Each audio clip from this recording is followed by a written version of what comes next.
오늘은 성령 강림절 후 21번째 주일입니다. 다 같이 묵상기도로 하나님께 드리는 예배를 시작하겠습니다. 주 여호와의 영이 내게 내리셨으니 이는 여호와께서 내게 기름을 부으사 가난한 자에게 아름다운 소식을 전하게 하려 하심이라. 나를 보내사 마음이 상한 자를 고치며 포로된 자에게 자유를, 갇힌 자에게 노임을 선포하며 여호와의 은혜의 해와 우리 하나님의 보복의 날을 선포하여 모든 슬픈 자를 위로하되 무릇 시온에서 슬퍼하는 자에게 화관을 주어 그 죄를 대신하며 기쁨의 기름으로 그 슬픔을 대신하며 찬송의 옷으로 그 근심을 대신하시고 그들이 나무 곧 하나님께서 심으신 그 영광을 나타낼 자라 일컬음을 받게 하려 하심이라.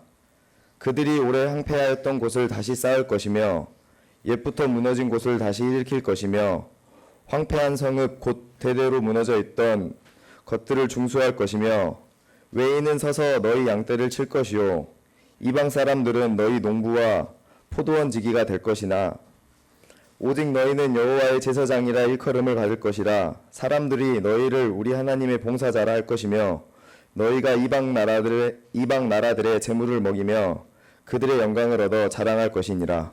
네. 우리 하나님의 은혜와 평강이 성도님들의 가정에 충만하시기를 바랍니다. 오늘 본문 말씀은 하나님께서 한 선지자를 파송하시는 장면을 기록하고 있습니다. 1절을 보면 주 여호와의 영이 내게 내리셨으니 이는 여호와께서 내게 기름을 부으사 가난한 자에게 아름다운 소식을 전하게 하려 하심이라, 이렇게 말씀하고 있습니다. 하나님께서 이 선지자를 파송하기 위해서 그 머리에 기름을 붓고 하나님의 성령을 내리셨습니다. 하나님께서 이 선지자를 보내시는 이유가 1절 하반절에 나와 있습니다. 나를 보내사 마음이 상한 자를 고치며 포로된 자에게 자유를, 갇힌 자에게 노임을 선포하며, 이렇게 말씀하고 있습니다. 또 계속해서 2절과 3절도 그 이유가 나와 있는데요.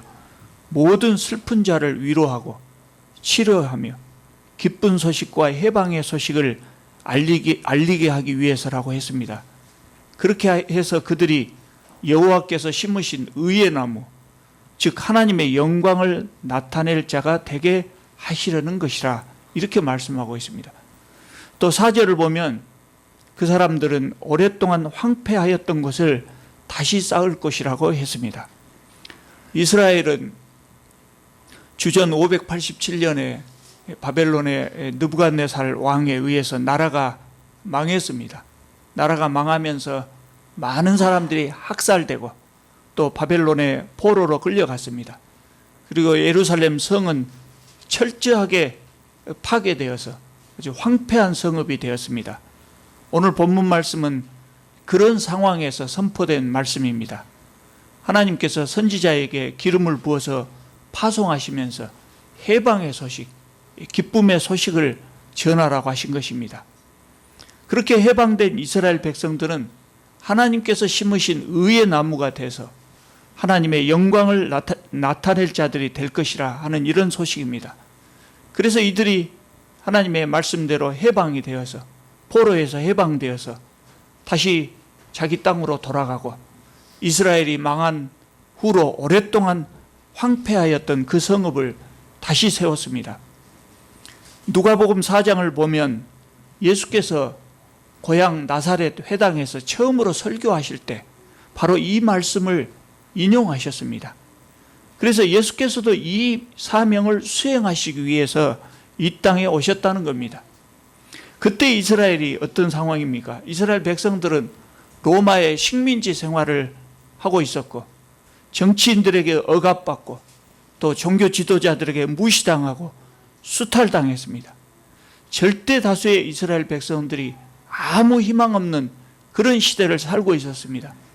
그때 예수께서 그들에게 오셔서 해방의 소식, 기쁨의 소식을 전해주신 것입니다. 여러분, 우리는 예수 그리스도의 제자들입니다.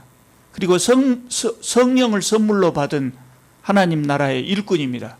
그렇기 때문에 우리들도 예수 그리스도를 본받아서 이 일을 해야 됩니다. 우리 시대에 가난하고 소외된 자들, 억압받고 수탈당하는 그런 사람들의 편에 서서 하나님께서 주신 해방의 소식, 기쁨의 소식을 전해야 합니다. 인도의 달리 이 불가촉 천민들은 제가 생각할 때 이 시대에 가장 가난하고 소외된 사람들이 아닌가 하는 생각이 듭니다. 그 사람들은 스스로 자기들이 사람이라고 하는 그런 생각하지 못하고 있는 그런 사람들입니다. 하나님의 형상으로 창조된 말할 수 없이 존귀한 존재들이지만 하나님의 형상을 잃어버린 그런 사람들입니다. 너무나 가난해서 미래에 대한 아무런 꿈도 꿀 수 없는 그런 사람들입니다. 일어서려고 해도 자신들의 힘으로는 일어설 수가 없는 사람들입니다. 비빌 언덕이 없는 사람들입니다.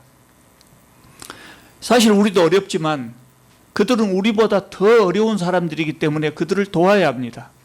예수께서 그것을 위해서 이 세상에 오셨고 그 일을 하도록 우리들을 부르셨습니다. 우리는 그들이 일어설 수 있도록 그들의 손을 잡아줘야 합니다. 그들의 비빌 언덕이 되어줘야 할 것입니다. 아무런 미래에 대한 아무런 꿈을 꿀 수 없는 그 사람들의 가슴 속에 다시 미래에 대한 푸른 꿈이 피어나도록 그렇게 도와야 합니다. 그래서 그 사람들이 지금은 형편없는 하나님의 형상조차 잃어버린 그런 사람들이지만 그들이 하나님께서 심으신 의의 나무가 되고 또 하나님의 영광을 나타낼 자가 되게 해야 됩니다. 그래서 우리는 이번에 베나두 교회 예배당을 건축해 주었습니다. 이것은 예수께서 우리에게 주신 그 사명을 수행한 것이기 때문에 대단히 의미 있는 일입니다. 또 이것은 하나님의 형상을 잃어버린 사람들에게 하나님의 형상을 찾게 해줄 것이기 때문에 대단히 큰 의미가 있다고 할 수 있을 것입니다. 베나두 교회 예배당 건축은 건축이 완료됐기 때문에 우리의 사명이 종료된 시점이 아니고 우리의 사명의 출발점이 될 것입니다. 아까 이 장로님께서 인도 여행 소감 중에 말씀하셨습니다마는 14명의 달림 목사들, 그 중에 베나두 교회 고피 목사님을 빼고 13명의 달림 목사님들이 그곳에 참석하셔서 아름답게 지어진 예배당과 또 우리가 드리는 그 선물을 보고 부러워했다고 그랬습니다.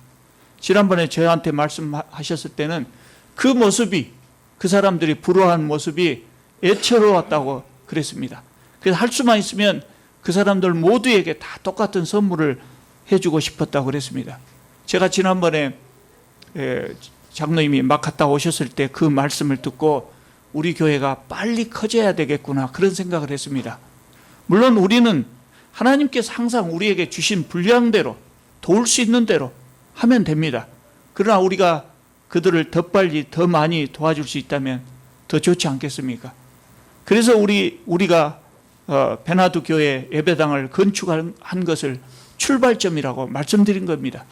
우리는 베나두 교회 예배당 건축을 시작으로 해서 앞으로 힘이 닿는 대로 더 많은 예배당을 달리들에게 지어줄 수 있기를 바랍니다. 또한 이 베나두 교회에 대해서도 예배당 건축이 그 사람들을 돕는 출발점이 될 것입니다. 예배당만 건축하고 끝난 것이 아니고 그 사람들이 앞으로 경제적으로도 자립할 수 있도록 계속해서 도울 것입니다. 그래서 먼저 하려고 하는 사업이 그 예배당에서 방과 후 학교를 시작하는 겁니다. 좋은 선생님을 초빙해 가지고 이 베나두 교회 아이들이 학교 수업을 잘 따라갈 수 있도록 지도하려고 합니다. 우리나라 사람들은 자녀들에게 그래도 엄마 아빠들이 관심을 가지고 지도를 잘합니다. 그리고 그것도 부족해서 학원을 많이 보냅니다. 근데 이 달리세 아이들은 거의 방치된 상태에 있습니다. 그래서 이 아이들이 학교 수업을 잘 따라가도록 선생님들을 통해서 지도하려고 합니다. 또 그 마을 청년들에게는 영어를 가르칠 겁니다. 인도에는 영어가 공용어로 되어 있지만 이 가난한 사람들은 영어를 가르치는 그런 학교에 보내지 못합니다. 그래서 공용어로 되어 있지만 인도에서 중고등학교를 졸업한 이 달리들이 영어를 할 줄 모릅니다. 그래서 이들에게 영어를 가르치려고 합니다. 영어를 가르치면 훨씬 많은 봉급을 받는 그런 일자리를 얻을 수가 있다고 합니다. 그렇게 해서 이 사람들이 일을 설 수 있도록 도우려고 합니다. 베나두교회 예배당 건축에 실무를 담당하신 우리 선교부장 문현식 집사님, 차장 김덕영 집사님 대단히 수고 많이 하셨습니다. 또 우리 장로님들, 당회원 여러분들 또 역시 수고를 많이 하셨습니다. 바쁘신 중에도 교회를 대표해서 먼 인도까지 가셔서 헌당 예식에 참석하고 오신 이기동 장로님, 조병갑 집사님 감사드립니다. 예배당 건축은 모든 성도들의 헌금으로 이룬 것입니다. 그래서 여러분 모두가 다 수고 참 많이 하셨습니다. 또한 앞으로 5년 동안 베나두교회 목사님의 사례금을 헌금하시겠다고 무기명으로 작정한 성도님이 계십니다. 또 그 방과후 학교 선생님의 월급을 헌금하시겠다고 무기명으로 작정하신 성도님도 계십니다. 대단히 감사드립니다. 우리가 수고하신 모든 분들을 위해서 또 우리 자신들을 위해서 축하와 격려의 박수를 보냅시다. 대단히 수고 많이 하셨습니다. 베나두교회 성도님들은 오랫동안 우리 교회를 기억할 겁니다. 한국의 작은 교회가 자기들도 예배당이 없음에도 불구하고 우리에게 먼저 예배당을 지어줬다, 이렇게 기억할 것입니다. 그러나 그들의 기억보다도 더 중요한 것은 하나님께서 우리의 수고를 기억해 주신다는 겁니다. 하나님께서 가장 고맙게 여기시는 것은 하나님께서 불쌍히 여기는 사람들을 돕는 것입니다. 가난한 사람들을 돕는 것은 하나님께 구워드리는 것이라고 잠언은 기록하고 있습니다. 하나님께서 우리의 수고를 기억하시고 갚아주실 것입니다. 우리 교회는 예수께서 다시 오시는 그날까지 가난한 자, 소외된 자들이 푸른 의의 나무가 되고 하나님의 영광을 나타낼 자가 되도록 돕는 교회가 될 수 있기를 바랍니다. 기도하겠습니다. 거룩하신 우리 하나님, 주님 은혜 감사합니다. 저희들을 사랑하셔서 이곳에 교회를 이루게 하시고 또 많은 일꾼들을 보내주셔서 함께 일할 수 있게 하여 주심을 감사드립니다. 주님, 또한 이번에 저희들에게 좋은 기회를 주셔서 참으로 소외된 우리 이웃에게 예배당을 건축할 수 있게 하여 주심을 감사드립니다. 주님, 저희들에게 더 큰 복을 주셔서 앞으로 더 많은 달릿들에게 더 많은 교회를, 예배당을 지을 줄 수 있게 하여 주시옵소서. 이 가난하고 소외된 이웃들이 주님의 형상을 회복할 수 있도록 저희들을 사용하여 주시옵소서. 예수님의 이름으로 기도하옵나이다. 아멘.